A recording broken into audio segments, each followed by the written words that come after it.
Oh, hello, and welcome to my live Friday pickup video. Sorry for the delay. Kids refused to go to bed. Bouncing around, they were sneaking internet devices into their rooms and playing it, so I was having a hard time getting the live stream to work. Anyway, I'm here now. I'm about 10, 11 minutes late, but I'm here. So, I guess I'm going to wait and make sure that the stream actually works. It hasn't started yet. I'm recording, usually it's about 30 seconds late. It seems to be a little bit more than that now, but I'm going to hold on, so I'm not going to say anything for a minute. I'm just going to kind of organize stuff since I just got down here, sweating like crazy. And then once I'm sure the stream is going to work, I will start the pickup video, and then hopefully the comments will work, and I'll be able to answer some questions. Oh, hello. And Welcome look at to that. my live The stream Friday works. pickup. We'll get off of that. And hopefully the questions will start streaming in. But until they do, I'm going to go ahead and start the pickup video, since that's the first part of this anyway. And I haven't found a whole lot of stuff. I've been posting some videos on my channel. Well, I posted a video so far where I kind of take you guys around and show you the places that I go shopping. Kit171 here. Hey, how you doing? And I didn't find anything in the first video. I recorded another video the other day. A friend of mine, Court, and I went out, and, well, you'll have to wait and see if I find something or not. But I was editing the video together, and big problems, and I'm not sure if that one's going to go out on Monday or not. I'm hoping I'll still be able to salvage it. And aside from those 2 days, I found a couple of things here or there the last few weeks, and I'll go ahead and show it to you. One of them you can kind of see sitting behind me here. I'll talk about that in a second. There's another big one over here. But I'll show you a couple of non-video game related pickups I found. Found Better Off Ted, the complete series. And I believe this was on for 2 seasons. Oh no, that's the complete first season. I've got the complete second season somewhere else. But this is representative of it. This was on 2 seasons. Great show. If you've never seen it and you like sort of off-the-wall silly comedies, that one was a good one. But I'm most proud of my Bruce Lee. It's the Ultimate Collection. And I gotta say, the first 2 movies, The Big Boss and Fist of Fury, were remastered very, very well. I remember watching those when I was a kid, and even like 4 or 5 years ago, and the quality was terrible on DVD. It's really good on these. Way of the Dragon is not as good. Game of Death, I always skip to the end. And then Game of Death 2, who's going to bother with that? But the first 2 were very good. Actually, The Big Boss, with the exception of Enter the Dragon, is probably my favorite of Bruce Lee's movies. Good collection, though. If you find it for just a few bucks like I did, definitely pick it up. Now, everything else, video game related. Going to start off with some Sega stuff, as usual. Hey, Rob the Movie Collector. I picked up a couple of Genesis games at a Goodwill in Worcester. These were all 99 cents, and I've got another one around here somewhere. Actually, one that I don't own. I can't remember what it was, though. Maybe I put it on the shelf already.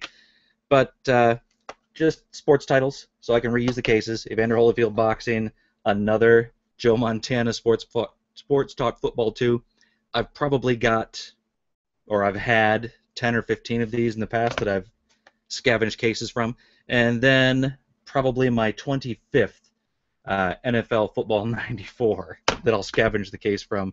And just so you know, I don't throw away the sleeves. I don't throw away the inserts. I keep them all. I've got a whole box full of them over there. Even though I'm not going to use them, it doesn't mean somebody else won't. I always keep all the sleeves and manuals. Then I got a couple of Genesis games, and these were all picked up different locations at different times. I picked up, oh, hey, this is the other one that I got at that Goodwill. Winter Challenge. And it's not a great game. It was only 99 cents, but I love these cases. Who is it that makes these? Ballistic? It's not Ballistic. It's some other name, but I love these cases. I think they're fantastic. They remind me of little miniature, like 8-bit computer boxes. And they smell like them, too. They all have that same smell. I know it's weird. People see me smell stuff, but I heard somewhere once that, hey, Boss and Burf, how you doing? Frubtastic. Frubtastic is my younger brother, Andy. I have to read this one. I have a question for you, Ed. Why is your youngest brother so attractive, and how much of that attractiveness do you also have? I would say I have 110% of my youngest brother's attractiveness. Just my own personal opinion. I picked up Tinhead, and have not yet played it, but it looks like it should be really good. It's one that I've seen around quite a lot. It's always like $15 or $20, and I have no idea why. I've never, though, seen it in a cardboard box, and it's got the color manual, which is kind of cool. And finally, this was last week sometime. I picked it up just because I've never seen it in the box before, and that's Quad Challenge. I see it all the time loose for like $1 or $2.50. Never seen it complete in the box, though. VG Retro Quest is here. Hey, how you doing? And the last video game stuff I'm going to show you, see, it's going to be a short pickup video. I picked up Pokemon Gold, and I picked that up for $2. That completes the Pokemon games. Was this for the original Game Boy? Is that what this is for? I don't even know. Game Boy Color. It's a Pokemon game. I don't know, but I've got them all now, I think. I think I've finally caught them all. And some Atari 2600 games that I didn't have. I basically walked in and bought up all the games they had in the Medina Exchange for $1 that I didn't own. I didn't have California games. One of the most common games across all systems, I'm pretty certain, because I think they've made it for everything. Dig Dug, which I have on about 5 or 6 different systems. Didn't have it on the Atari 2600. Spider Fighter. That's just fun to say. Spider Fighter, Spider Fighter. Space War, and that says it's $2. I must not have gotten this at the exchange. I'm sure I didn't pay $2 for it, though. That came from a Goodwill. I'd be willing to bet that pink was the color that day. Ooh, I remember. I took a picture and posted this on Facebook. These last 2, I believe, came from or no, it was just the one. Kangaroo came from the exchange, and then Space War came from the Goodwill in Hartville. They had a whole basket of Atari 2600 games, and this is the only one that they had that I didn't have, Space War. So, that's all the video games, and then I got a couple pieces of hardware here. This is the second Sega Pico that I've found, and if you guys don't know what the Sega Pico is, it's like a kid's activity video game system, and it has like these little cartridges here. Well, not like these little cartridges. It has these little cartridges. They plug in and out. They're little books, and I found one of these, gave it to my brother Jim's daughter, my niece, and it's actually a really cool little thing. I got that one, I think, for $10. This one I found at the Goodwill Outlet store. They gave it to me for 37 cents. So at 37 cents, I figured I'd get another one. And this one is going to go to my other younger brother, the one that is only 100% good looking. That doesn't make any sense. And his daughter can use this when she gets old enough. It's really cool, Andy. She'll like it. Oh, well, I assume she'll like it if she liked doing stuff. And finally, just the other day, I picked up this thing here. This is the Samsung GX gaming television. Came out in the 1990s, like 92, 93 maybe, 94. I have no idea. I know it was in the 90s, and I just hit the microphone. Sorry about that. It had the remote control, and this thing was actually marked at $20 at the Goodwill. It was with a purple sticker, and purple was the 50% off color that day. So I got this for $10. And if you don't know what this is, and sorry, I tried to get something plugged into it, but I didn't have time because I was running around. It actually has built-in speakers. The doors, when you open them up, have built-in speakers on the side, and then there's a subwoofer in the back. And I did have it hooked up the other day. I have since unhooked it, and it has surprisingly good sound out of a 13-inch television with speakers attached to it. I was pretty impressed. And to find it with the remote was even more surprising. And my other monitor just timed out, the one that I was watching the stream off of. So now I can't tell what's going on. Turn that back on. That's going to be a pain. Isn't that a nice tone? All right, so that is it. That's all the stuff that I picked up that I was going to show you. Basically, I was doing the pickup video to kind of waste time until people got on here and had an opportunity to ask questions. Need a drink. My mouth is already dried out. It's funny, I drank about a gallon of water about an hour ago, and I'm still ridiculously thirsty. Yes, Frubtastic, my little brother Andy, is 100% attractive. I am 110% attractive. I had a couple of people that said they weren't going to be able to be here, and they asked some questions on my Facebook page, so I'm going to pull those up first so I don't forget. It might take a second here, I apologize, but people are still kind of filtering in. Hey, Kid Shoryuken is here. How you doing, Jim? Josh Taylor is here. And Soft Otaku, thank you very much for showing up, Soft Otaku. I appreciate it. All right, what do we got here? Probably 10 people asking me why my stream hasn't started yet. Hold on. Tony Cruz commented. Oh, no, he just says, very good timing, home in 10 minutes. All right, let's see if I can figure out what those questions were. Thank you to everybody who has showed up so far. I really appreciate it. Gives me something to talk about here. And, God, I can't even figure out how to use my own phone. This is terrible. All right, here we go. Go away. Not you guys. You stay there. Chris 8-Bit Jones, I believe, is who asked me the question. Yes, he wants to know what my views on collecting games from different regions. And I don't know, like a lot of other people's, I think, I am more than willing to collect games from other regions that are not available in the region I live in. But for the most part, I try to collect the North American games, games that were around when I was a kid. I'm not opposed to picking up Japanese games or European games. I've got several in my collections, but it's not really what my focus is. I am looking for a couple of Japanese Sega Genesis games. I believe they were Japanese exclusives. I'm looking to get, and now, of course, I can't think for the life of me what they are, Super Fantasy Zone on the Sega Genesis. Fantasy Zone is one of the games that I had when I was a kid for the Sega Master System. Absolutely loved it. One of my favorites. Not everybody likes it, but I really enjoyed it. My younger brothers and I, all three, I believe Andy played it a little bit. And what's another one? There's a couple other shoot-'em-up exclusives in Japan that I really want to get on the Genesis. So I'm not opposed to it. When it's a game that I can't get here that I'd really like to try out, I'm more than willing to import games.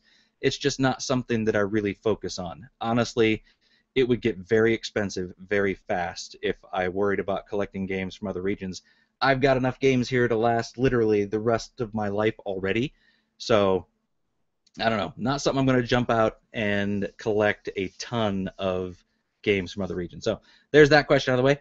And the other one came from, let's see here. Actually, I know who it came from. God, stupid phone. Retro Rewinder. And I'm not going to read, I'm not going to answer your whole question. I'm just going to answer part of it, the part that's most pertinent to this conversation anyway. I think there's something wrong with me. I shouldn't be this thirsty. He asks, I know you said you don't do trades with other YouTubers due to some issues you had with special occasions like the Nerdmasters Excluded. Could you possibly say what the issues you had with trades were without naming names? No, I can't. I know I told you that when we were at the Midwest Gaming Classic, and I really don't talk about it on YouTube, but I have had problems with trades. Actually, there's one specific trade that I had a problem with, and there's no way I can tell you what the problem with the trade was without letting you know, well, not you personally, but without letting other people know exactly who it was. And I'm not that kind of person. So I'm going to avoid that part of the question and address trades in general on YouTube. It's not that I'm completely opposed to doing trades.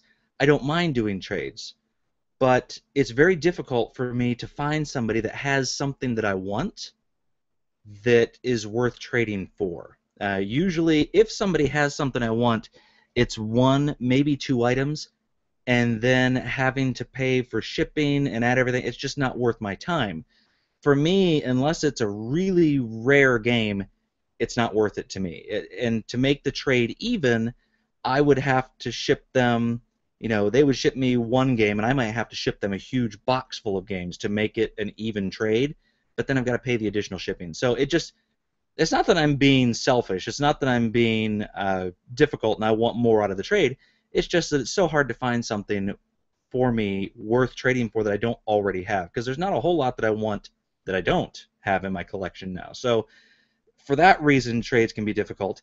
And then really, it just comes down to time. I'm so terrible about shipping packages out. I sell stuff on eBay And I hate packaging stuff up and shipping it so bad, especially when it has to go to the post office, that I will wait until I have just a pile of stuff to list on eBay, and then I'll list it all at the same time. I will spend an entire afternoon listing stuff on eBay, and then I'll package it up and get it all done. So it's like taking a whole handful of bitter pills at one time. So yeah, I don't like doing trades for a couple of reasons. It's not that I don't like all the people on YouTube. It's not that I don't trust everybody, although obviously I don't. But I've done a few trades. Most of the stuff that you've seen me ship out to other YouTubers recently has been because they have shipped me stuff in the past. Like I sent some stuff to OKG 420, and that's because 2 years ago he has sent me so much stuff in the past. He is such a nice guy, and he sent me so much valuable stuff, particularly for the Sega Master System, that I would have never seen otherwise. And he did it just because he wanted to help me out. I traded with Kid Shoryuken since he's on here, and again, it was because he offered me this wonderful gift of Neo Geo games. He was able to get them cheap, and he shipped them to me, and I was so thankful. I did a trade with him, although the trade definitely worked out in my favor. Thanks, Jim. I appreciate it. Michael B. the Game Genie. He sent me something out of the kindness of his heart about 1.5 or 2 years ago. Actually, he sent it for myself and my son Lance. So it was me finally getting around to paying them back. And then the one with Mike Gardner, that's something that we had worked out ages ago. And Mike is kind of like me. He has so much stuff that when he does a trade, it's really easy to find something that he has that you want. And we did a massive trade. If you guys haven't seen the videos, definitely go check out Mike's video. He's always entertaining. Doesn't matter what he's doing on his channel. And then my video, you got to see the stuff that he sent me. It's crazy, some of the stuff he sent me. Another drink here. Boy, this is a problem.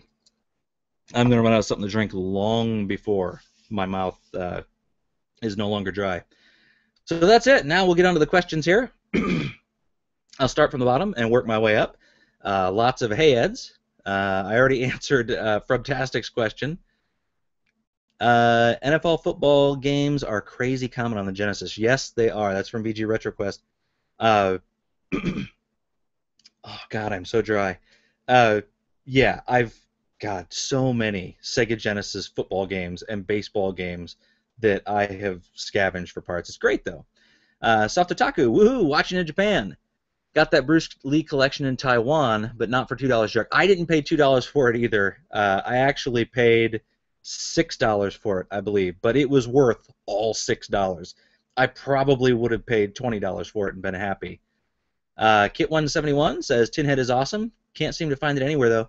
I've seen it several times, usually loose, and I've seen it a couple of times in the plastic clamshell case.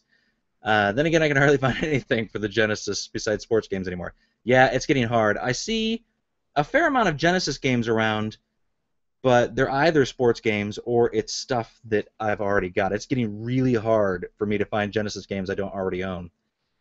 VG RetroQuest says, Woot, gotta catch them all. I did, finally. I'm pretty sure I have them all now. I have to go through and check the list again, but I think so. Atari 2600 version of Dig Dug is really good. Yes, it is. Hey, Mike, Kit171. I finally got to read your question today that you sent me. You sent me a PM, and I was unable to respond to it. For whatever reason, Google Plus, YouTube, GoogleTube, it won't let me respond to your question. So ask you to get on here so I can remember exactly what it was, and I'll answer that for you. Josh Taylor says, hi. Nice, a Pico, says Kit171. I think you're the only person I've ever seen to have one of those on here. 2 of them, actually. I think Gamester81 has one. I'm pretty sure I've seen him do a video on it. How good is the picture on the TV? I'm assuming you're referring to this TV back here that I was showing you during the pickup video. Yeah, about average. I mean, it's better than the typical 13-inch television from back then, but it is still a composite connection, so it's not fantastic. It's good. On a 13-inch television, though, it doesn't have to be a great picture to actually look pretty good. Drank a gallon of water as well. What is it with us, Andy? I mean, we drink so much. We sweat a lot too. It's terrible. My family, We're all sweaters. I'm American again, but otherwise good. Cool, Jim. I am very happy to hear that you're back. I know that you're hoping it won't be permanent. I wouldn't mind getting to meet up with you someday, though. You're down. Are you still in? I think you're in Texas, at least as long as you're here, right? I don't know. Be cool to see you someday, though. My pleasure. Hey, thanks, Tony. Wow. How do you say that? Palkia Spammer? Have you heard of the YouTube channel Brain Scratchums? If you know about Mystery Science Theater 3000, it's the same thing. No, I've never heard of them, but I do love Mystery Science Theater 3000, and I will absolutely go check that out. Thank you for the recommendation. VG RetroQuest, problem with U.S. Postal Service. I really, really hate those guys. Yeah, I can't say that I hate them. Most of the people that work at my local post office are pretty good. There's that one guy, though. That one guy that I'm pretty sure intentionally moves as slowly as he can just to see if he can irritate people. And there's the fact that, and I'm not joking or exaggerating when I say this, 10% of packages I have sent or received through the U.S. Postal Service either come in damaged or don't come in at all. Terrible. And maybe I'm just unlucky. That TV, like a Vectrex 2.0. Well, not exactly. It doesn't have the game system built into it, but it is cool. That's true. And for $10, I wasn't going to leave it sitting there. Somebody told me on Facebook that they sell for between 120 and 150 bucks. That's crazy. I don't plan on selling it because it's so cool, but it's nice to know that I could if I wanted to make some money. Kit171 says he's the same way about trading, but in reverse. He never has anything that anybody wants. When are you coming to Japan to visit? I would love to come to Japan and visit, Tony. It's just, you know, you got the family, and then how do you explain to them that you're going to leave them here and go visit your friend in Japan? Wow, I guess it's that easy. I could just do that and then come visit you. That'd be cool. And you've got a house now. Do you have a spare room in the house? I'll come visit you. That'd be cool. Have you completed the Sega Master System yet?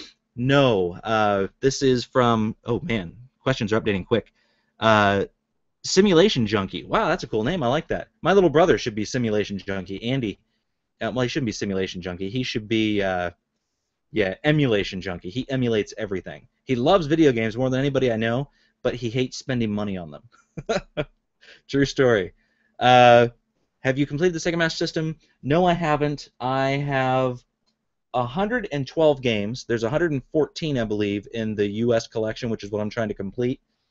The 112 games that I have, though, it includes 2 PAL games, so I'm actually 4 games short from having the complete U.S. collection. And I haven't really had an opportunity to go out and find any because I've been way too busy cleaning all this crap up. If you guys follow me on Facebook, you'll have seen that I've been posting pictures and showing off some of the progress I've been making. It's been a long, painstaking process, though. Pleongo, do you have an ideal game? What game that you played comes closest to it? I can't say that I have an ideal game because I like a number of different types of games. As I get older, though, I'm drawn to pick up and play games, stuff that you can pick up, play real quick, and then put down, and you're not worried if you don't get very far and have to stop. And that lends itself well to like Atari 2600 and Atari 7800 games, and you know, a lot of other games. But when I get into anything as advanced as the NES or the Sega Master System or beyond, it gets irritating because you want to keep going, and if something interrupts you, if you run out of time, you don't want to stop, and you have to stop when life tells you got to stop. Wow, questions are flying, and I can't keep up. Oh, what game comes closest to it? I have probably spent the most time on either StarCraft or the 90s and early 2000s Star Wars PC games. Tons of time on those games. Absolutely love them. Let's see here. Random Gnome. I get to actually see him like 2 or 3 times a month. He is a cool dude. If you haven't checked out his channel, go do that. He wants to know, glad he could make it before it was over. Well, I started late, so it'll be a while. My plan was to be on here about an hour. I have a feeling I've got at least an hour's worth of questions to answer right now. I'm going to have to get my son to bring me some water or something. Rob the Movie Collector. Do you ever buy a game twice because you forgot you owned it already? I would say, if you would have asked me that a year ago, I would say no. I've been very good about keeping a mental track of games that I own, but about a year ago I started using an app for my Sega Genesis games, and games that I thought I owned, I actually didn't after I got the tracking app all filled out. So now I use the app, unless for some reason I forget my phone, to make sure that I don't have the game. And what that's caused me to do is when I don't have my phone, or if it's a system I don't have an app for, if I'm not 110% sure that I have the game, I'll buy it. So since I've started keeping better track of it, I've actually had more problem with getting doubles. I know that doesn't seem to make any sense, but it's true. So many games I passed up on that I could have gotten cheap because I thought I already had them. Hey, okay, Chief 420. Oh my God, it's Ed. Shut up, Rich. You and I need to do a live stream sometime. That would be cool. Actually, I left a comment on your Teenage Mutant Ninja Turtles video, and I believe I said, yes, I would love to hear your opinion of the Guardians of the Galaxy. We should do a live stream and talk about Guardians of the Galaxy. That would be cool, if my internet connection can handle it. Soft Otaku has 2 Picos. That somehow is not surprising to me. The games are more interesting here, though, because they're in Japanese, so I get to use my brain a little bit. Actually, that's true. That'd be a good point. I know that you are fluent in Japan, but still, it would be cool to practice that and to use it in interesting ways. Not that the Sega Pico is going to challenge you at all, but still, it'd be cool if you're trying to learn a new language. Get a Sega Pico and play Japanese Pico games. Might have to try that. Thanks, I appreciate that, Rich. Oh, Kid Show, you can in Louisiana. Moving to Texas this month. Okay, I didn't know if you had moved there yet or not for the foreseeable future. Were you able to save much of your Sega games after the water incident? Yes and no. It's weird. The way that the water leaked in, because it came from a pipe that was inside the wall. So the pipe itself had broken, and initially I thought it had frozen, but it didn't. I'm pretty sure it didn't freeze. I'm pretty sure it was just a faulty pipe, but the pipe broke, the water leaked down through the wall, it hit the sill on top of the concrete block, and then ran over into the corner, and then leaked off of the sill onto my games. And the way I have my games set up, they're on these shelves that you can see here, and before, I didn't have any platforms in there. Anyway, doesn't matter. It dripped down, and it just sort of ran at an angle down the game. So on the top, it only hit the top corner, and then on the next level down, it spread out a little further and a little further and a little further. So it ended up being almost 340 games that had some level of water damage. Some of them, they just got damp. Some of them, they ended up getting mold and mildew, and literally when it happened, I was just ripping games off the shelf and setting them on the floor just to find out what all got wet. Once I had everything down, I was painstakingly pulling all the sleeves out. So if you can imagine how long that would take, carefully trying to pull out wet sleeves so you don't tear them and laying them out to dry, it was hours and hours and hours just getting everything apart to let it dry out. Then I let it all dry out overnight, and I had to put it was so. Yes, I saved quite a few. The problem is, even the ones that I saved, after letting them dry out and after compressing the covers and everything else, the covers are still wavy. If you pull it out and you look at it, even after I compressed them, it's obvious that they were water damaged. Some of them have stains on them. Some of them have, like I said, mold and mildew. And again, I took a picture of one of the better ones actually that have mold and mildew and posted it on Facebook. So if you want to check that out, it's, what was it, last week sometime, I think? So yes, I saved some. Actually, I saved quite a few, but then there were also probably about 65 that I had to print new covers for. That took a long time, too, hunting them all down and printing them back up. Mike's question is too long to fit. Ed won't allow it. Okay, well, real quick, Kit171, Mike, I believe you were asking about the Atari 7800. In terms of how well it connects to the TV, there's literally no difference between the Atari 2600 and the Atari 7800. I did tell you that you should get the 7800, and I'm pretty sure this is the question you were asking. I did tell you to get the 7800 over the 2600 because at the time, anyway, they were a little bit less expensive, and you could play 7800 and 2600 games. It seems that that trend is reversed now, though, and the price of the 7800 has gone up, and the 2600 is coming down a little bit, and I think it's for the very reasons that I told you to get one before, that they play both systems. So now you're probably better off getting a 2600. And if you can find a cheap heavy sixer, I've got, what, 6 different Atari 2600s, VCSs, whatever you want to call them, and the 2 heavy sixers I have the best picture by far, and I'm certain that it's the RF shielding that they have in there. It's like, they're called heavy sixers because the RF shielding is so thick and heavy, and they have great pictures. So definitely check that out. Also, if you do get one, an Atari 2600 that is, I have a video that I posted ages and ages ago. It's on my front channel page as one of the, I don't know, reasons to watch my channel or whatever, where I switch out the little tiny thin cord that they have in there for RF and change it over to coaxial. And the shielded coaxial gives you about as good a picture as you can possibly get without modding it to AV. And I can say that because I have a 7800 that's AV modded, and if you were to look at the pictures in the AV modded 7800 compared to the RF, the coaxial modded 2600, you almost can't tell a difference. That's how much better it is. So check that out if you get a 2600. And they're moving too fast here. I can't pronounce your name. Canviente? I'm probably totally screwing that up. I have only found one site that is good to buy PS2 and older games off of. The problem is it is shipped in an envelope of bubble wrap, and that is a risk of getting damaged. Yeah, it's true. I've had problems with people shipping stuff to me in bubble wrap before.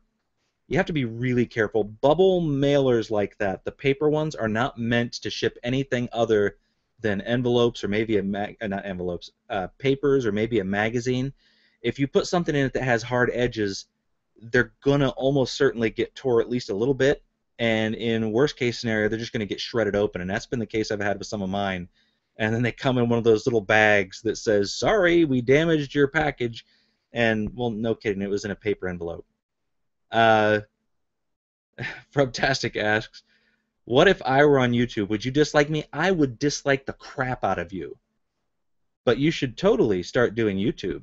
Matter of fact, Frubtastic and myself and my brother Jim, whose channel is Jim's Mine, have recorded probably, I don't know, what would you say, Andy, 20 hours worth of video that I'm still trying to edit. But with all of the stuff that I've had to do down here to clean up and everything else, I haven't had time to edit it down. It's probably going to end up being, I think we've recorded video for 5 separate videos, and I just have to edit it all together, and it's a mess. Any recommendations for sites? Off the top of my head, I can't. I'm having a blank here, but Bree Software, BRE, is one where they'll have sales occasionally, and you can get really good deals.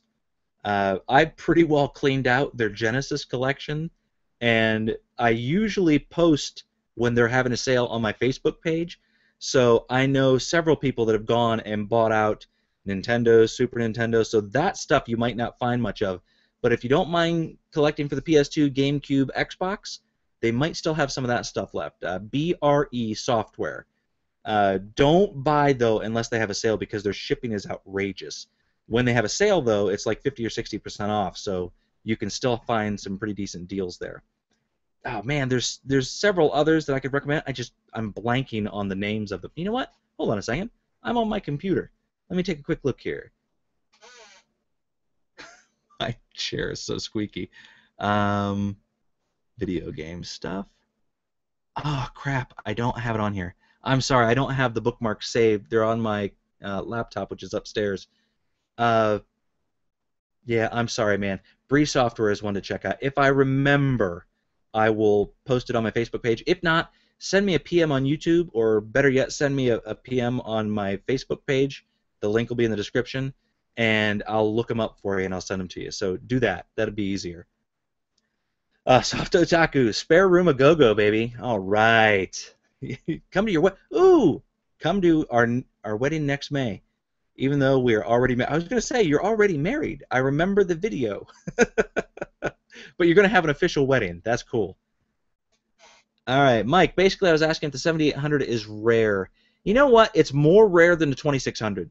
And I'm not going to say it's rare, but it seems like it is more sought after now, because like I was telling you before, you could get one for around $40 or $45 complete. Well, not complete like in box, but with everything you need to run it. And a 2600 at the time was $50 or $60, so that's why I was telling you to get the 7800. Rich, I'm down with some Guardians of the Galaxy. All right, man, we got to plan that. I love that movie. I had a few problems with the ending, which I wouldn't obviously talk about in a video, but you and I can talk about that. I'd like to discuss with you, see what you thought of the ending, if you had any issues with it. Frobtastic, I don't know, but I was pretty certain I was going to die of thirst before I made it home from work. Yeah, me too. Random Gnome. I'm not sure if this was asked, but what is your favorite game of the last 7th generation? Ooh, mighty good question. Now, you know that I don't collect a lot of stuff for current gen stuff. And the 7th generation, I would say, well, that was current gen, and I wasn't collecting that stuff. But my son has a Nintendo Wii, and because of, well, I have one now too, but because he has a Nintendo Wii, it would be a Nintendo Wii game. I have to think here. It would probably be, I don't know. Man, it's going to probably be Mario Kart if I had to pick one. That's the one that I've played the most with him. And that's really not a fair question because I haven't played a lot of the previous generation stuff. So now you want to ask about previous gen PC games, I could talk about that a little bit. Retro Rewinder made it. Awesome. I actually already answered your question. So if you want to rewind the video, I think it was the second question I asked. It'd be like 10 or 15 minutes in. A random gnome. Also, did you make the shelving yourself? If so, how did you do it? Yes, I did make the shelving. Actually, this shelving that's up here right now is the same shelving that was back there. I just moved it over to here. So if you want to know how I made this, again, go to my channel, my front page on my channel, and it's going to be one of the videos in one of the things. I don't remember which one, but it's how to make shelves. Or just type in EdT1138 shelving, and there's several videos that other people have made because I asked them to post a video when they made them.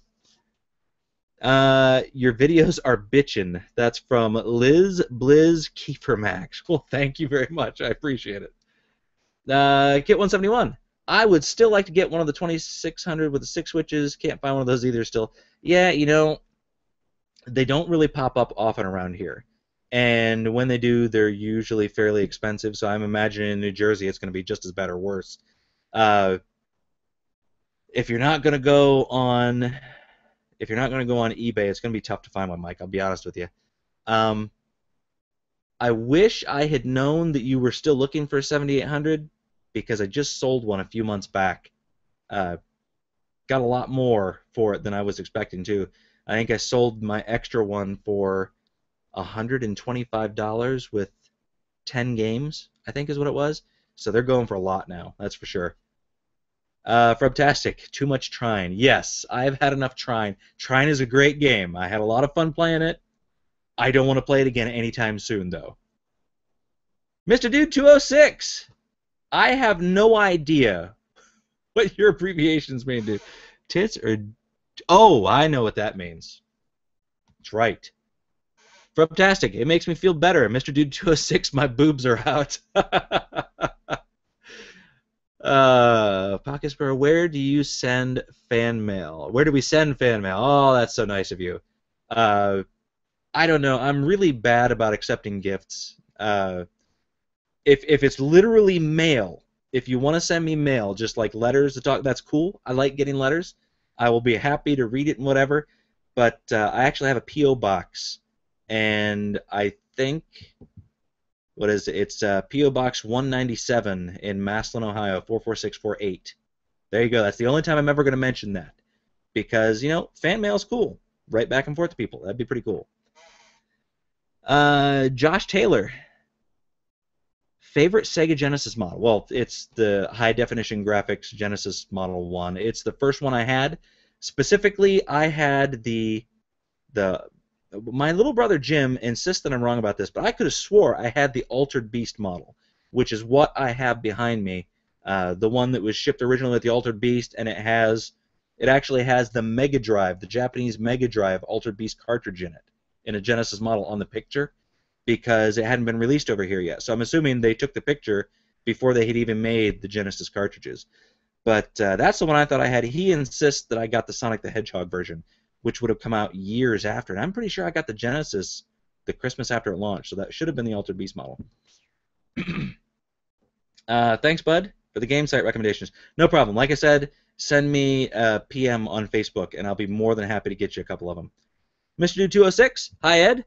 Long-time viewer, long-time subscriber. How many gypsy tears would it cost me to have you send me that CRT behind? Oh, the GX, the Samsung GX. Isn't that cool? It pivots. It's got speakers. It's got a subwoofer. It is cool, but you don't need any more. You've got so many awesome monitors already. The video, you got to go watch Mr. Dude 206's, I think it was it Shmup Saturday? I can't remember. I think it was Shmup Saturday. He has all the lights off in his game room, and he has all his monitors turned on, and he's got shoot-em-ups on every monitor. And I have never wanted to go and visit him so much as when I watched that video. That would have been awesome. But yeah, you don't need any more monitors, dude. You got plenty. Kid Shoryuken, are you going to come down to Texas? If not, I'll be crashing at your house. Hey, I've got several comfy couches in the game room. You're welcome to come and crash here anytime you want, Jim. If you're ever coming up north for any reason, Texas, if you're coming up to New York, if you're going to Canada, anywhere within a state or two, come and visit me. I'll be more than happy to put you up for a few nights. As far as me coming down to Texas, I would like to, but actually I would love to visit Texas. I would love to live in Texas. Seems like it'd be a really cool place. But not in the near future anyway. Will you and Lance be doing more father versus son videos? Yes, but I can't call it father versus son. Even though I did father versus son first, I was the first one to do father versus son, and I know the Asian Guy Gamer saw the video because he commented on it. The Asian Guy Gamer does father versus son videos now, so I can't call them father versus son anymore. I'll have to call them something else. Yeah, we are going to do some more videos. We've recorded a couple. I've got one that I still have to edit, and then I've got one that I've recorded, and it's just like a whole mess because we had to record the audio separate, and I actually recorded the audio to my phone because we were having a problem with with Audacity. It wasn't working. Mr. Dude 206, Ba Weep Grana Weep Niniban. Indeed, Transformers the movie, great movie. Grow! Grow's paying his bills right now. And well, good God. All these questions popping up at the same time. And he wants to know what I am forgetting. You are forgetting to turn around in a circle 3 times before you sit down. And I need a drink on that note.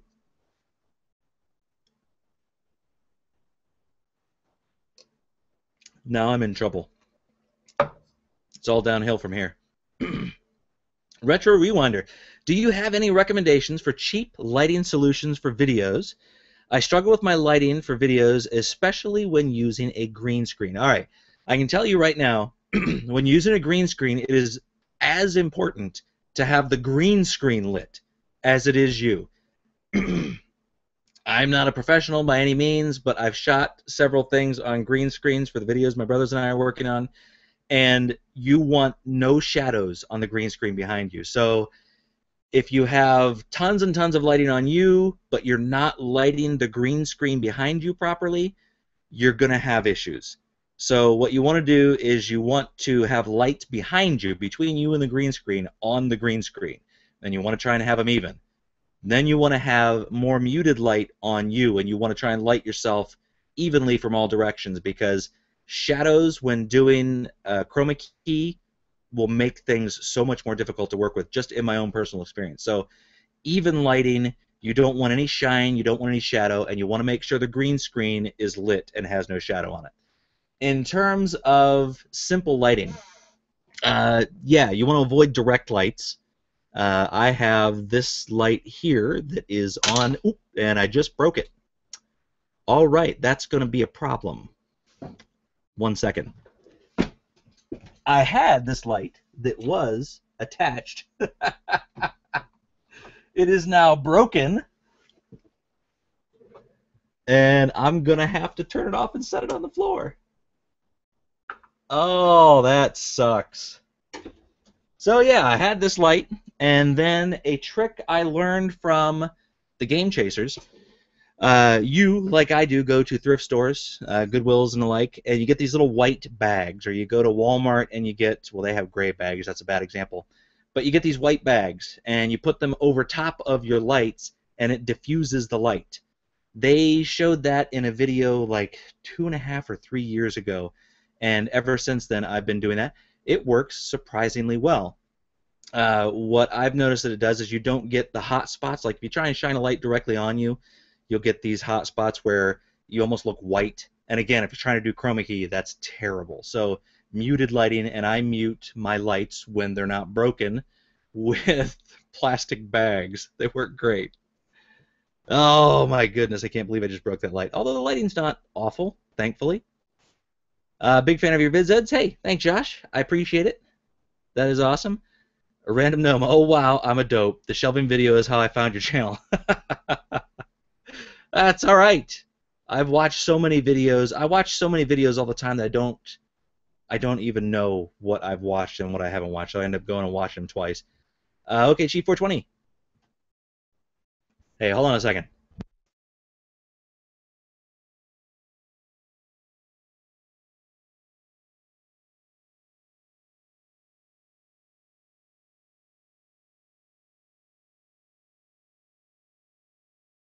Gonna have my son get me some water. Uh, Ed, I just made a discovery. Well, it's new to me anyway. I'm currently playing Dragon's Fury for the Sega Genesis and Devil's Crush for the TG16, and it's identical. It is. Actually, the Turbografx 16, I have both. The Turbografx 16 version, believe it or not, looks and sounds better than the Genesis version. It kills me to say that because I'm a Genesis fanboy. But yeah, it was when they released it on the Genesis, they released it as Dragon's Fury. You were absolutely right.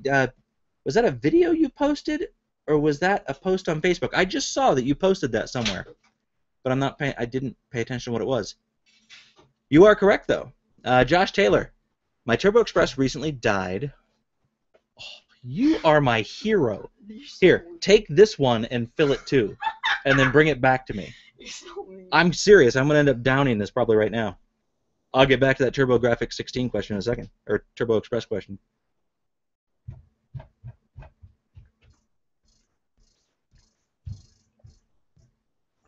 Oh, water is good for you. And this is my Great Muppet Caper Glass. Happiness Hotel. I love the Muppets. You want to drink whatever this is? Bring that too. Sure, I'll drink it all. Man, you got some serious bedhead going on. You want to say hi? Say hi. There's people watching.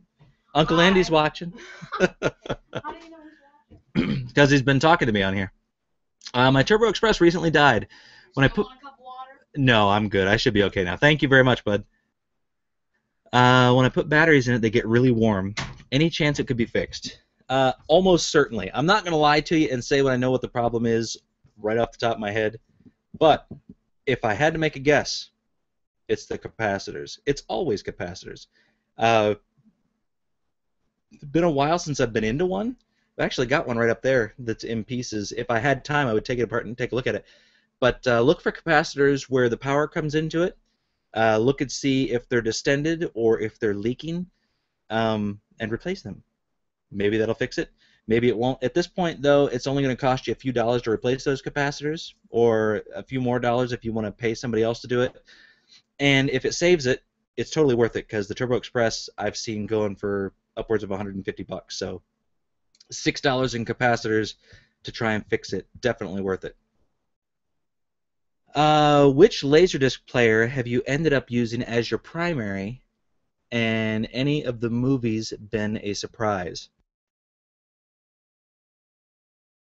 I am using the CLD D703 as my primary at the moment because it's hooked up to my CRT TV in the back, and I'm more concerned with a clear picture than I am with great sound. It does good, it has good stereo sound, and that's all I really need out of that television back there. And it has a great picture. It has a 3D comb filter. and it looks surprisingly good on a CRT television. As far as movies that have been a surprise, there's no specific movie that has been a surprise, but I played the THX enhanced Star Wars movie on on one of my high def projectors here about a month back, and I was amazed at how clear the picture was. It was on an 8-foot screen, and it absolutely blew me away how clear and easy to see detail the picture was, because it's not high def, and but the analog picture projected on the wall in HD looked almost as clear as a Blu-ray, and that blew me away. So that one surprised me. What actually surprises me, though, is how low quality some Laserdiscs can be. And you know as well as I do, Tony, when you have a Laserdisc player, there are so many different things that can affect the picture quality. It can be affected by the player that you have, because not all players are created equal. Some have comb filters, some don't. Some use S-video, some don't, although composite usually on an older TV looks fine. And then how well taken care of the unit has been will make a big difference, because they can get messed up over the years just sitting and rotting. The other thing is, not all Laserdiscs are created equal. They get compressed to fit on the disc. You'll have some of them, I'm fairly certain, are just direct transfers from VHS. So that's been the biggest surprise to me, is how big of a difference you can get in picture quality from one player to the other and one disc to the other. It's amazing to me.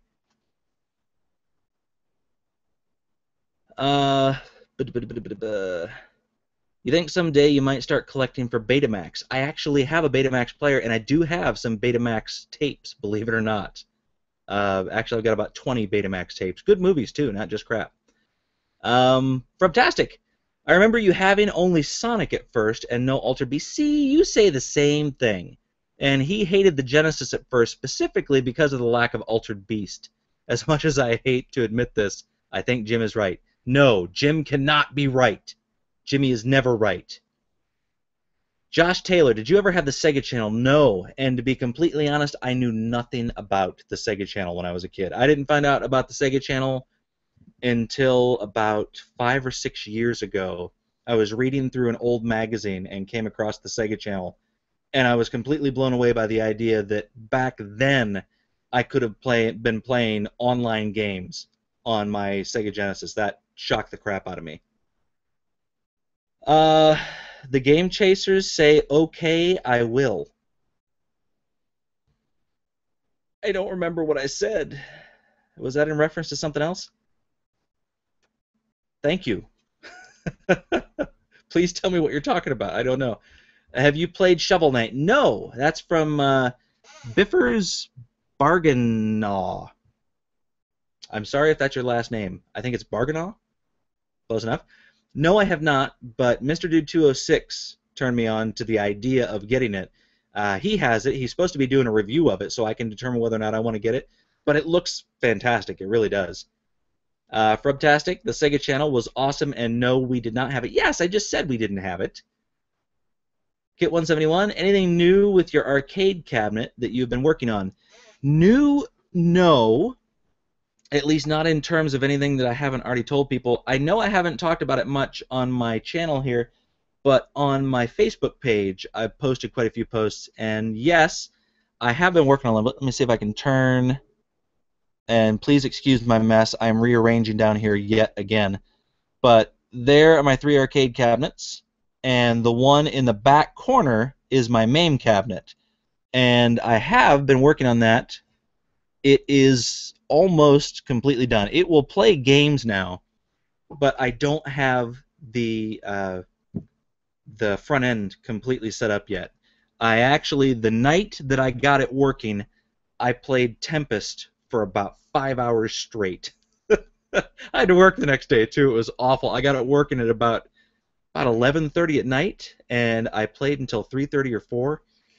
Man, that was a rough day at work, but totally worth it to play Tempest with a spinner, because that's the main reason I built that MAME machine, is so that I could play Tempest with a spinner. Fantastic. OKG420, Dragon's Fury for the Genesis is the exact same as Devil's Crush for the TG16. Please explain. I don't know if it's the exact same. Devil's Crush is one of my favorite games on the Turbografx 16. I love it. It's one of the games, believe it or not, that made me want to get a Turbografx 16. Dragon's Revenge, or Dragon's Fury, I'm sorry, Dragon's Revenge is the other one. Dragon's Fury, I haven't played as much. I just got it a few months back, and I've played it about 4 or 5 times maybe, and I haven't gotten very far. The gameplay feels a little bit different to me. It almost feels like it's delayed. And I've played the Turbografx. Maybe it's just my system. I don't know. And the graphics, they're just not as clear on the Sega Genesis. They're not as clear, and the sound is nowhere near as good on the Genesis. And again, this is coming from a Genesis fanboy. I love the sound of the Genesis, the gnarly sound.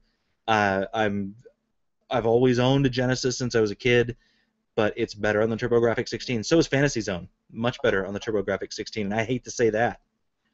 My favorite version is on the Turbografx 16 of Fantasy Zone, in case you were wondering. Just had a fun time cleaning up my computer registry. Woohoo! Any Game Boy Color Advance recommendations? All right. I have a Game Boy. I have a Game Boy Color. I've got several, actually, and I have a large number of games for them, but I was never a Game Boy collector.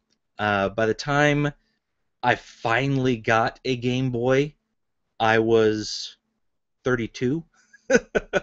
So it's kind of late to fall in love with what at the time would have been a 20-year-old system, like a 17 or 18-year-old system. So no, I don't have any great recommendations for the Game Boy. I will say I've played,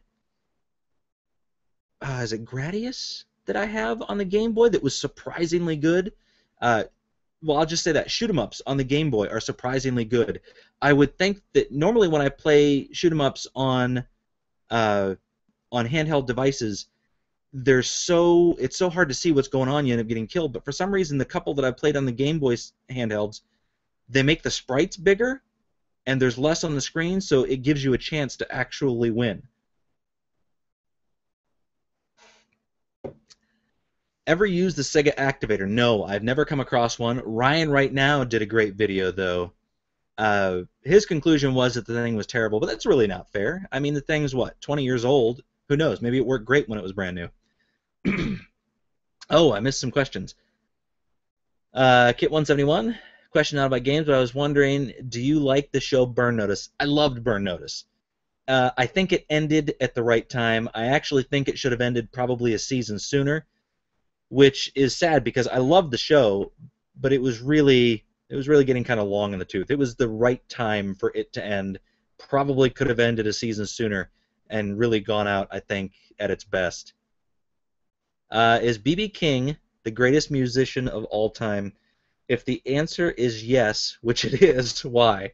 My answer is yes, Kid Shoryuken, because I do not want to be Kid Shoryuken by you if you ever do come to Ohio. If you guys don't know what the Kid Shoryuken is, you should have listened to his podcast with the Sega Stoner, the Kid and Stoner Show. You would understand, and trust me, you don't ever want that to happen to you. It just wouldn't be right. Wouldn't putting a bag over the light be bad because of heat from the bulb? Yes, if you were using an incandescent bulb, it would be an absolute disaster. I use the compact fluorescents, and they don't get nearly as hot, and I've never had a problem.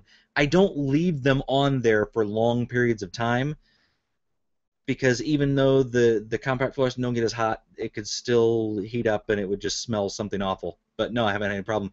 And follow that up. Game Chasers, white bags for the win. Yes, thank you very much, Billy. I appreciate that. They work great. I am a cheapskate. I cannot afford professional lighting, and the white bags over my cheap compact fluorescent desk lamps work surprisingly well. You save me a ton of money, time, and effort. Kit171, replace the bag every stream. No, I haven't had a problem with it yet. God, I am so bad. I have no idea what Streets of NB is. Streets of Rage 2 or TMNT 4. I've actually answered this question before. I think I did a video response to one of your videos, maybe? Or maybe I just answered in the comments. This is from, I'm assuming, Billy of the Game Chasers.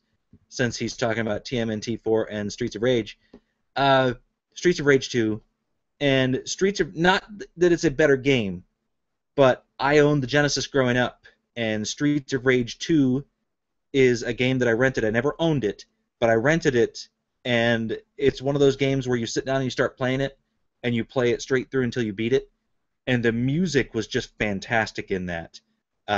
Then going back and playing the original Streets of Rage, and I loved that. I loved those games when I was younger, and it's carried through into my adulthood. Absolutely love them.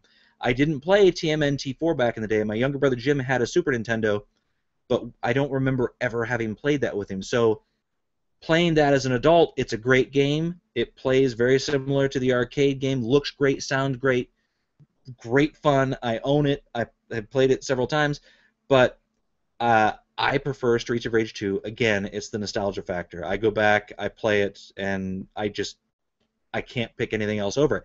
And it's the same way with you in Teenage Mutant Ninja Turtles 4, which I believe you did a video talking about that, and I think that's what I commented on now that I think about it.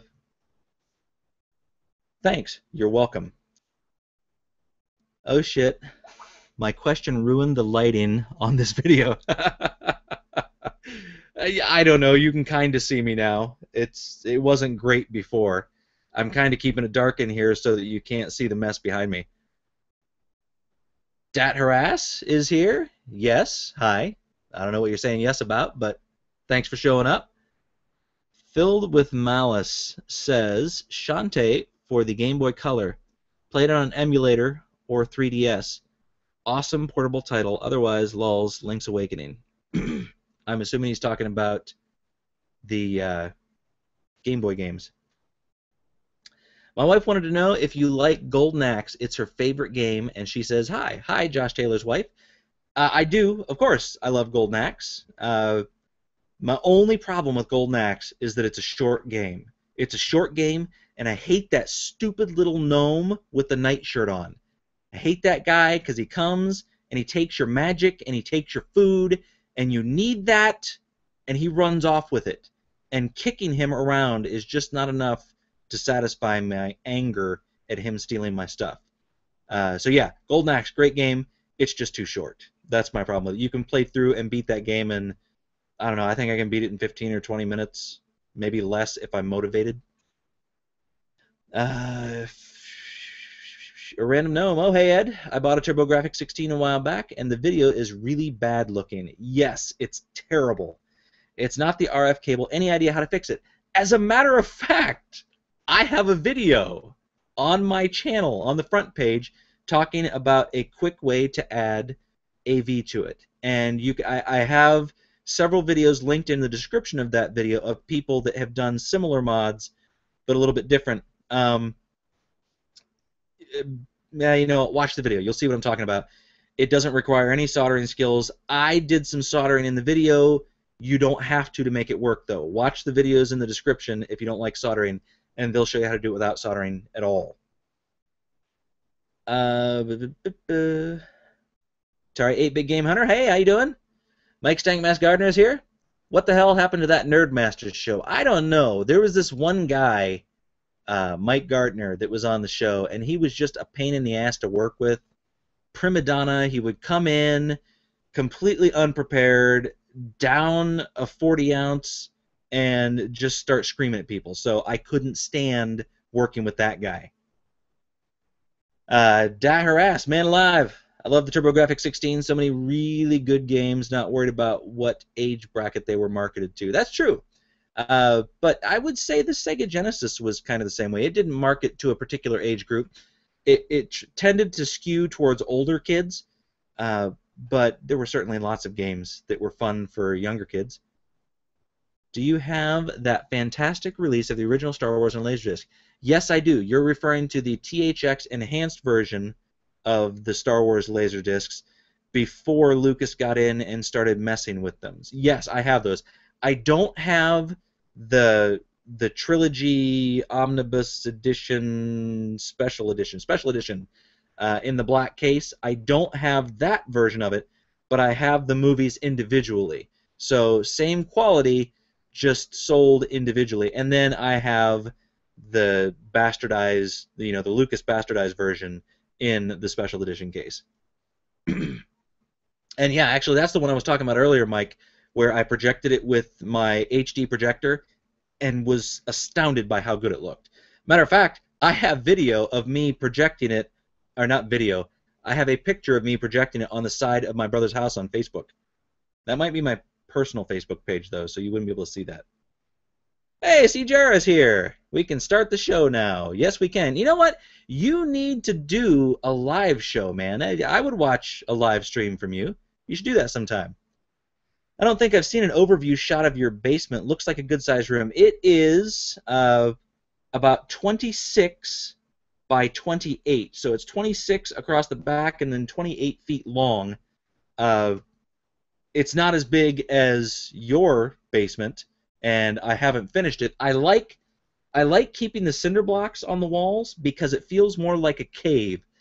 But if I was ever going to pick a basement that wasn't mine or that was finished, it would definitely be yours. So, you gotta come up and visit your game room sometime.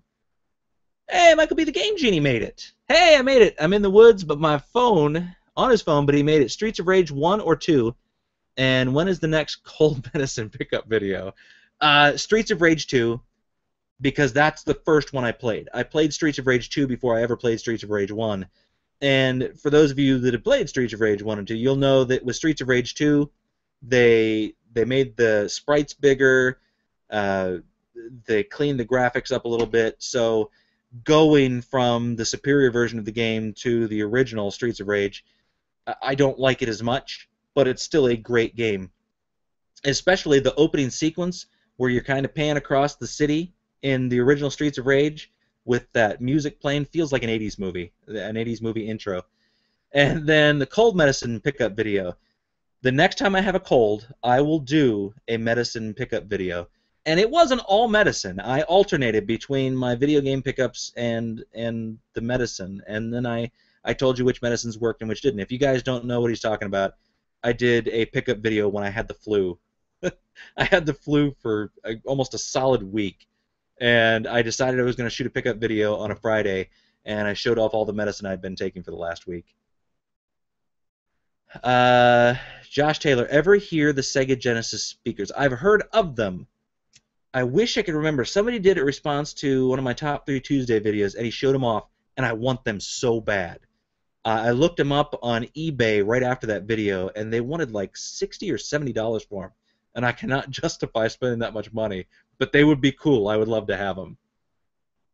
Vigigamer says K. Okay. A random no. Oh man, the Game Chasers are on here. You got connections, haha. I don't have connections, but Billy is a really cool guy, and he's said nice things about me on his channel, and I really appreciate that. Also, they make good videos. You should definitely check them out if you haven't already. Kit171. Are you looking forward to the new Gauntlet game coming out? Honestly, I wasn't aware of it. I don't know, though. I will say I love the original Gauntlet on the arcade, in the arcade, and I liked Gauntlet on the home systems. The Tengen version of Gauntlet, I think, is what I played when I was a kid on the NES. I like those, but then when you get into the 3D Gauntlet games like Gauntlet Legends and I can't remember what the others are, I don't like those as well. I know the gameplay is still similar, but it's just they're not as fun to me as the original arcade. Josh Taylor, happy 25th birthday to the Sega Genesis. Absolutely. There's that name again, Biffers Barganaw. What are your thoughts on the Silent Hills reveal? I am aware of it only because somebody posted it on Facebook, and beyond that, I don't know anything about it. I know that it exists, but I haven't read anything on it yet, and I haven't seen any videos. And I know that some people have posted videos, but I haven't watched them yet, so I know nothing. Am I excited about it? I've never really played the Silent Hill games. I don't even think I own one, so Maybe I'll be excited when I read about it. What's your favorite 80s Sega arcade game? Mine, no surprise, Outrun. I believe I've already answered that, but you may have asked this question before I answered it. I said my whole reason for building my MAME arcade with a spinner in it was so that I could play Tempest on an arcade machine with the spinner without having to buy one, because they go for ridiculous amounts of money. When I was at the Midwest Gaming Classic, I was walking around with Retro Rewinder and some other people, and he asked me what my favorite arcade game was. And you know what? I'm going to take you to it. And I took him over to Tempest, and it wasn't working. The spinner in it didn't work anymore. I was so disappointed because he said he'd never played it before. So Tempest with the spinner, absolutely my favorite arcade game. Billy from the Game Chasers says, I'm out of my TG16 from your video. No joke. It worked great. I hope it worked great for you. It worked fantastically for me, and it is such an easy thing to do. Once I discovered you could do it, I think I read about it on one of those websites that tells you, I think I typed in Turbografx 16 AV mod, and what actually popped up was like a black and red web page that had the Turbografx 16 pinout on it, and it shows you, you know, what to plug into. And then I thought, God, how am I going to do this? And I thought, God, I'll just take speaker wire and push it on there. And then I typed that into YouTube, and several people had already done it. I was not the first one to do it, and my video is not nearly the best, but I thought it was so cool and so few people knew about it that it was worth making another video on. Can you start earlier next time? My bedtime is around 9 p.m. Oh, well, it's Friday night, so you have to get up at probably 4 in the morning to go garage sailing. I wanted to start earlier this time, but I still ended up being late. For you, though, yes, I will try and start earlier next time, or I'll try and do it on a Saturday night so that you can get up early for the garage sales. Or you and I can do one together. That'd be cool. You and me and OK Cheap 420 can do one together. Mike, would that Turbografx 16 mod work on the Japanese PC Engine?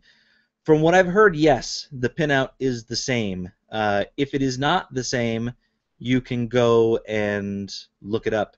But is it the PC Engine? I don't think it's... No, yeah, I think it's a similar pinout on the PC Engine.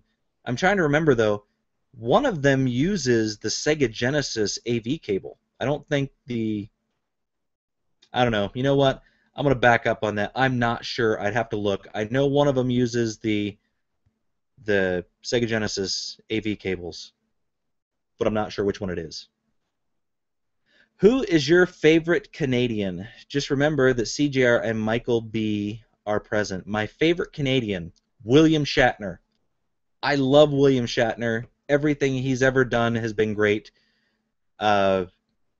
Well, okay, everything he's ever done that I've watched has been great. There are some things that I haven't watched.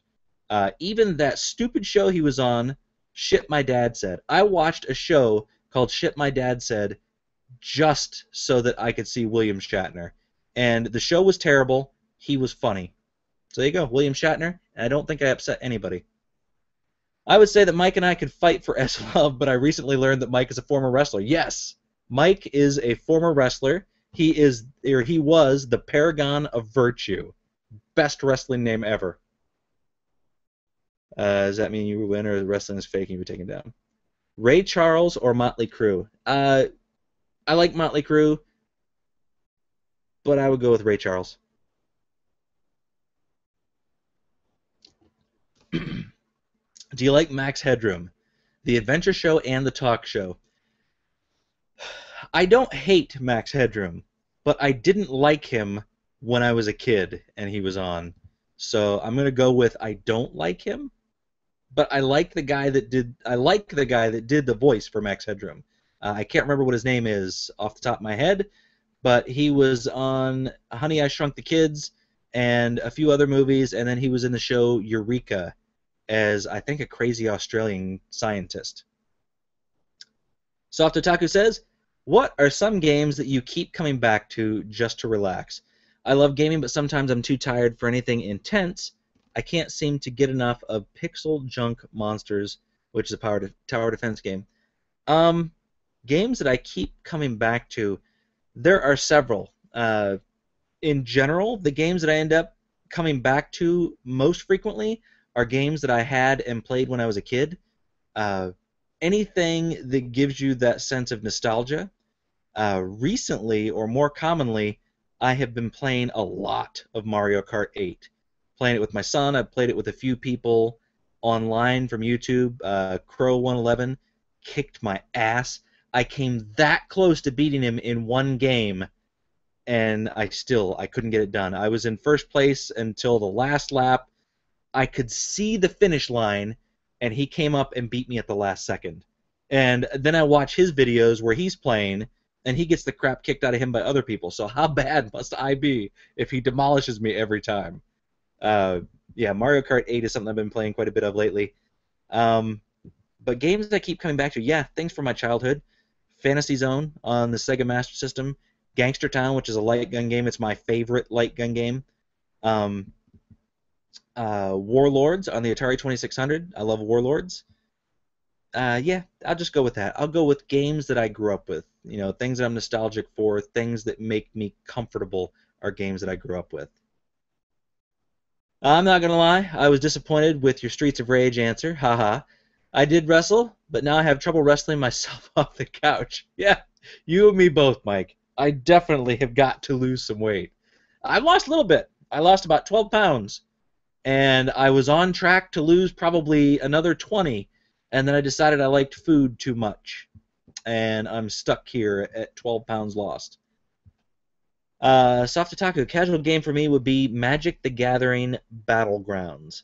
Pokemon games, and anything to do with cards and Tetris. Yeah, I can see that. I can see casual, comforting games being Tetris, card games, stuff like that. Atari 8-bit gamers testing something. Retro Rewinder, who is a YouTuber that you have not met yet that you would like to? There's a bunch of them. So many people that I have made friends with here on YouTube. Mike Gardner, obviously, fellow Nerdmaster. I would love to meet him. He and I have tried to work it out a few times, and it just, mainly because of my work, I haven't been able to make it work. I got to meet several cool people at the Midwest Gaming Classic, you and CJR and some other folks, but that even was a last-second decision. You know, my work kept me from going to the Midwest Gaming Classic 2 years in a row, and almost kept me from going to it this year until my schedule opened up at the last second, and my wife bought my son and I tickets and paid for the whole trip for our birthdays. Otherwise, I wouldn't have been able to do that. But Mike Gardner, I would have loved to have met my other fellow Nerdmaster, Ryan, right now, although he's been really busy lately. Without a doubt, Yell Chaos. I swear to God, I wish he didn't live in California. Michael B. the Game Genie. Excellent guy. Tony Electric Adventures. So many people that I've made friends with, and I could list probably another 20 or 30. Obviously, Tony, I would like to meet, not Tony Electric Adventures, but Tony Soft Otaku. We were just talking about that earlier. He's got a spare room for me. Lots of people, but truth be told, it's probably not going to happen unless I make it to another convention, and it's so hard with my schedule to get even, 2 days away from work that I don't know that it's going to happen. But anybody that wants to come through Ohio and come visit me, by all means, do that. I would be happy to visit with you for a while. Kid Shoryuken, my podcast is now defunct. I know, I heard. I'm sorry, Jim. I loved your guys' podcast. It was one of my favorites. And I don't listen to many. I listen to your podcast. I listen to the Hate Bit podcast.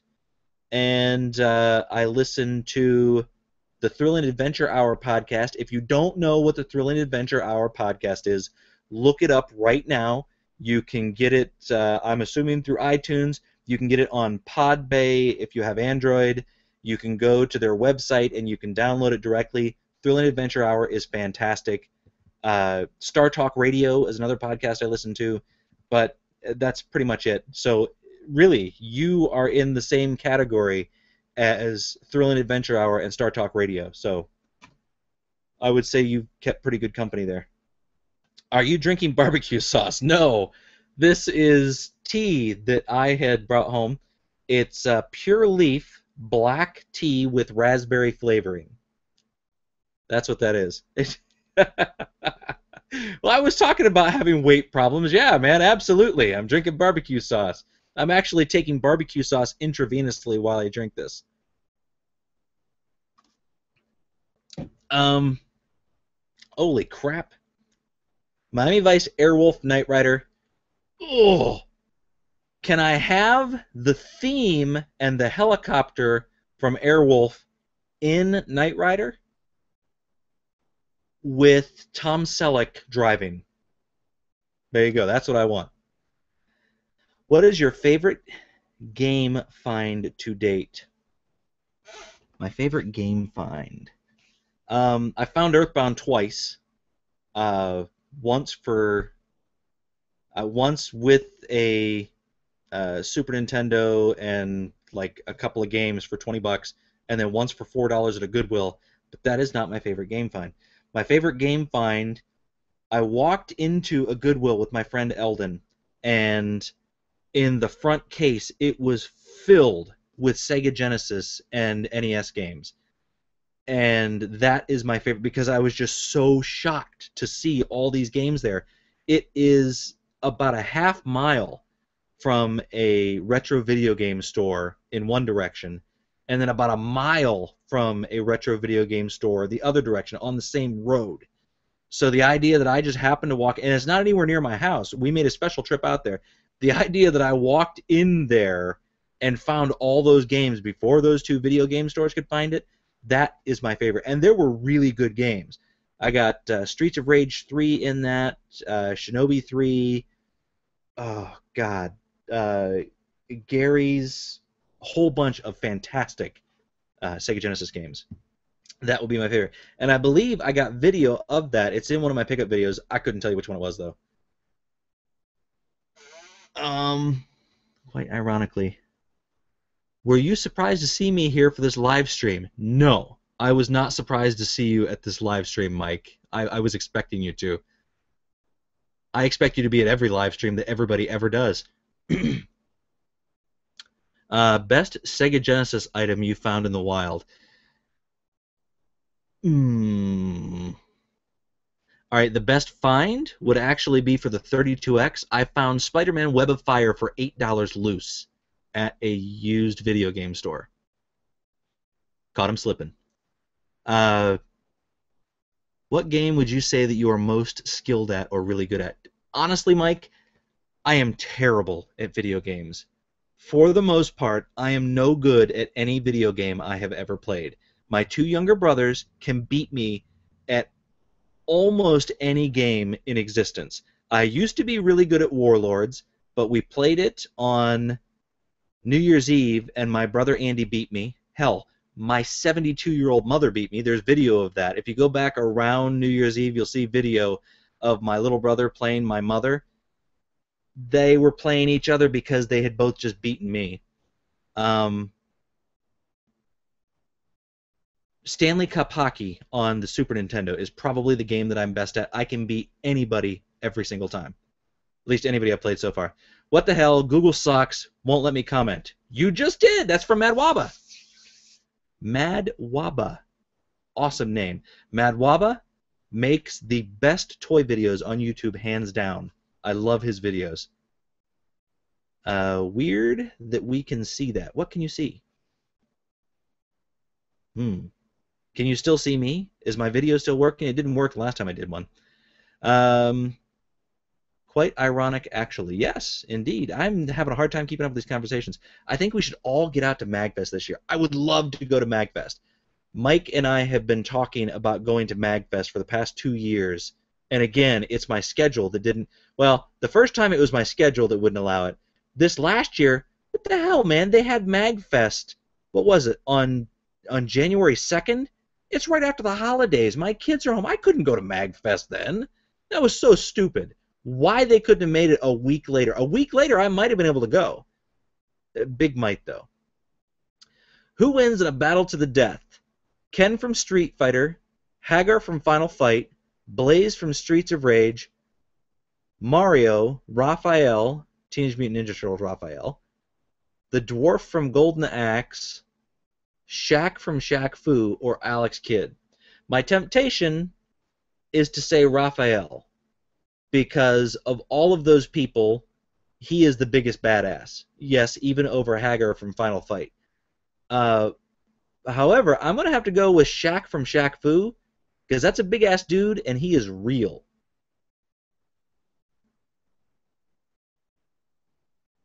Be nice, says Soft Otaku. Menace or Light Gun or Super Scope? I'm going to go with the Sega Master System Light Phaser. I have both the Menace or Light Gun. Actually, I had 2 Menacers and 2 Super Scopes at one point. And I've tried them both, and they work pretty good. What kind of pisses me off, though, is they have their own separate sensors, and they still don't work on LCD televisions. I assumed that they would work without it. Otherwise, why do they have the sensor? So my question is, why the hell did they make it different? The Nintendo Zapper and the Sega Light Phaser worked so well, they didn't need to change the technology. At least not back then. Raphael, the Renaissance artist, wins hands down, even though he is clearly not included on the list. Raphael, the Renaissance artist, didn't they just have him on Epic Rap Battles of History? Wasn't he played by one of the dudes from Rhett or Link? Yes, fanboys, because Soft Otaku tacoed to me. Yes. I had to leave the video to comment. That makes sense. Anyway, I've been sitting here waiting for your action figure collection, lol. By the way, I found 2 Atari Woodies and about 25 games today in a bar. Well, if you need to let go of one of the Woodies, Kit171 is looking for one. You know, maybe you can make him a deal. As far as my toys, I am normally surrounded by toys where I sit here, but my brother, Jim, his daughter had her birthday party, and she wanted to have a Star Wars birthday party, so he came over and borrowed every Star Wars toy I own to set out for her birthday party, except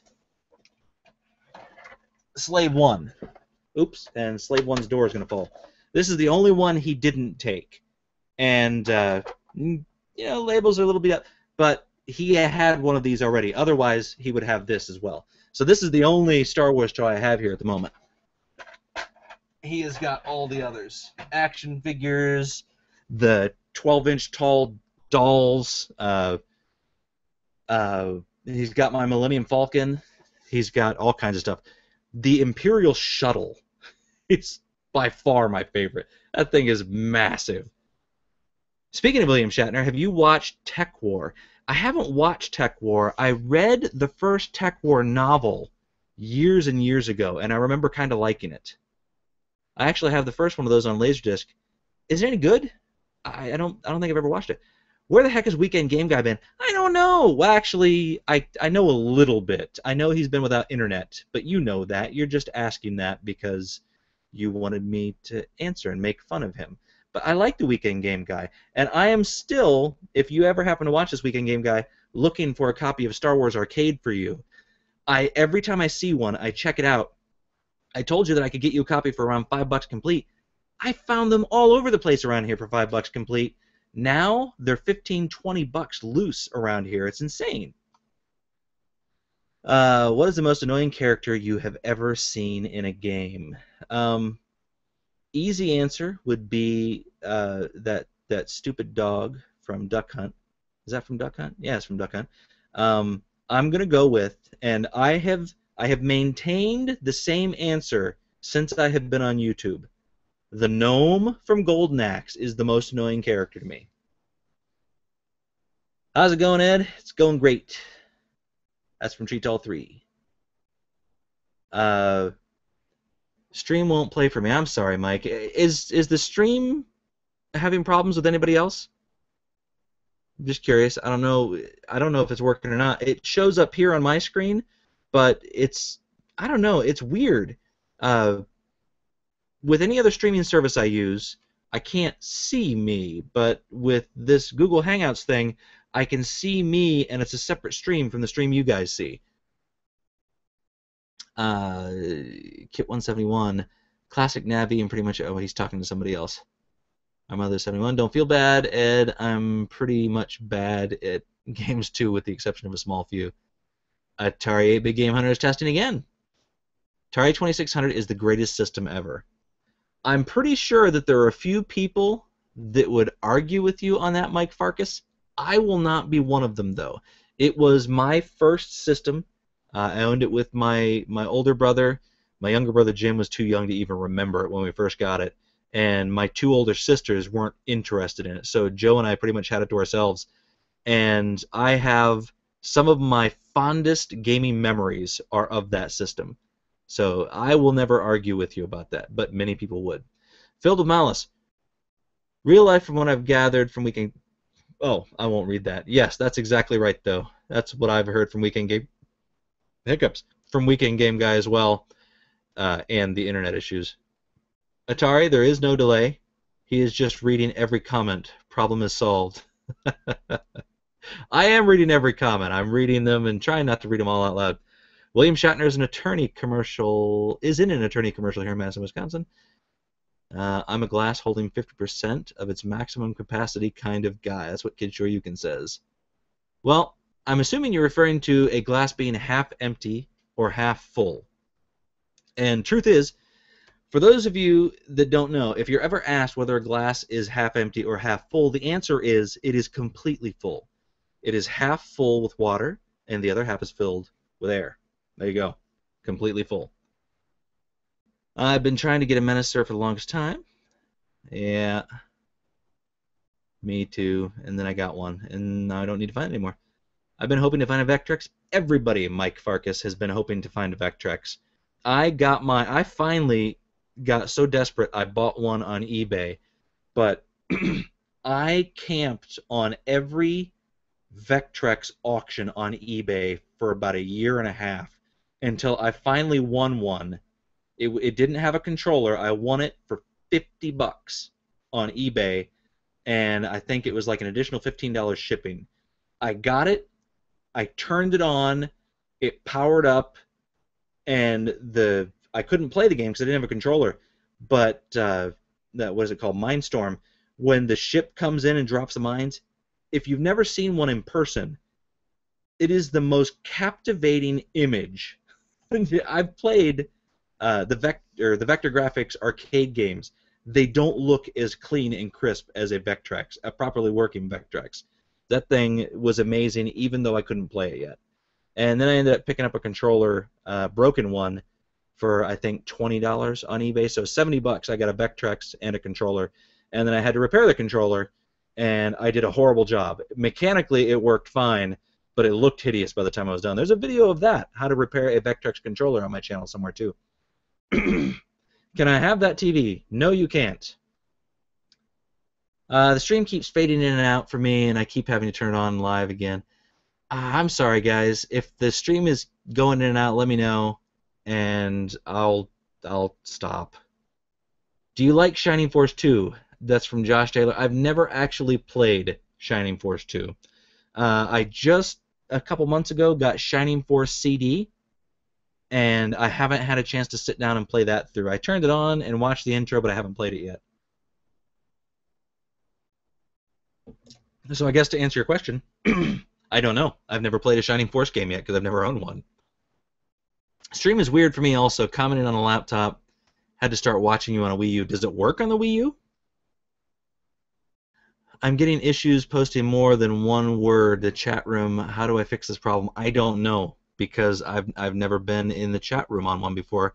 The only live streams I've been to on YouTube, I just used the comment section in the video. I pulled up the video page and commented in the comment section. Not selling the Woodies. We'll be cleaning them up, passing them on to my girls. That is awesome. Absolutely. Pass them on to your girls. I need to find someone really good to surprise you with. I need to find something really good. Oh. All right, guys. It seems like people are trickling off. I'm going to assume it's because my stream is screwed up. I'm going to hang out here for a few more minutes. If you have any questions, slap them up here, and I'll try and refresh and answer them. But I think we've been on here for about an hour and a half, and it's probably time to cut this one loose. So ask questions for the next couple minutes, and then I will answer them, whatever's on here, and we'll call it quits for the night. Thank you very much for everybody that showed up. I didn't expect this many people to show up, and there are more people showing up now. We were up to, I think, 44 at one point, and then it dropped down to 31, and now they're going back up again. I'm assuming people are logging out and logging back in. Oops, removing HTML tags and try again. How's the MAME cabinet? I talked about that a little bit earlier. It is mechanically fully functional now. It's kind of ugly inside. The wires are hideous because I had it hooked up to the original JAMA harness, and I couldn't get several of the switches to work. Tried switching the wires around, they wouldn't work. I tried taking those switches out and replacing them with good ones, it wouldn't work. Turned out the JAMA harness was bad. It was old because I was using the original one from the arcade cabinet, and they had broken on the inside somewhere in the wire.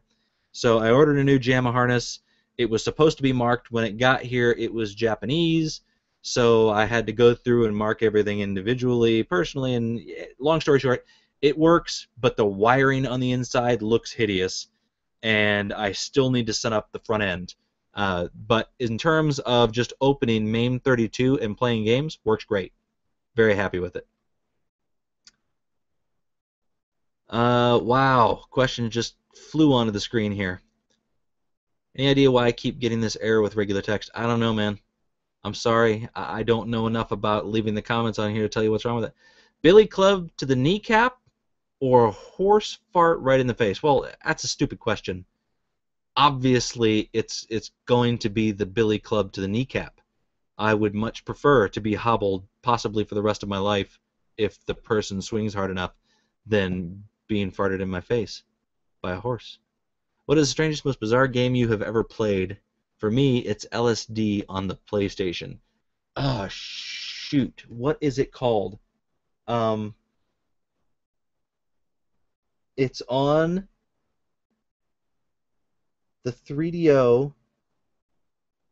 For the life of me, I can't remember. The game show on the 3DO. Oh, I don't remember. I can't remember what it's called. Hang on a second.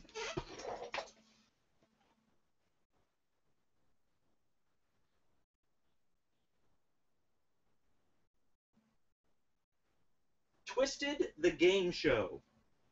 Twisted the Game Show is a bizarre game. Of course, you would think with a name like Twisted the Game Show that it would be. Also, Plumbers Don't Wear Ties is a bizarre one. You don't know where to go with that one because the girl never actually gets fully nude and the game and the story suck. I'm sure you've talked about it before, but what comes to mind as some underrated and or undervalued retro games? By the way, I'm watching on my iPhone and commenting on my laptop because my wife has the TV. Oh, those wives. They always have the TV. Underrated and or undervalued retro games. Lots of them. And I'm going to cop out on this because I can't think of any. But as far as underrated, Jackal is my favorite game. I don't know if it's my favorite game on the NES, but it's really close to the top. And people don't talk about it enough. Also, I'm going to change that. Herzog Zwei on the Genesis. If you like real-time strategy games, Herzog Zwei is the best real-time strategy I have ever played, hands down, on a console. And the fact that it came out really early on in the Sega Genesis lifetime, and it plays with a controller as well as it does, is amazing to me. Now, if you don't like real-time strategy games, you're probably not going to be into it. If you do, it is the best, without a doubt, real-time strategy on a console. It ranks as like number 3 on my favorite real-time strategy games list. It's that good. And you can still get it complete for $25 to $30. That game should be a $150 game in my opinion. Surprisingly, it does work on the Wii U via the YouTube app. Well, that's cool. Everybody, go out and buy a Wii U so that you can watch my live streams. Stream seems fine here too. Thanks, Ed. Hey, the stream's fine in Japan. Maybe I don't remember since it's been a long time, but I seem to remember you got an original Odyssey once. Do you have one? I don't have the original Magnavox Odyssey. I have several of the Odyssey Pong systems, and I have the that's sitting somewhere around here, the Magnavox Odyssey 2 complete in box, but I do not have the original Odyssey. That is actually the one system I want in my collection that I do not yet have. I just can't find one for a decent price. Your stream and pronunciation... I just screwed up the pronunciation of the word pronunciation. Pronunciation of my name is perfect. Hey, all right, Barganaw.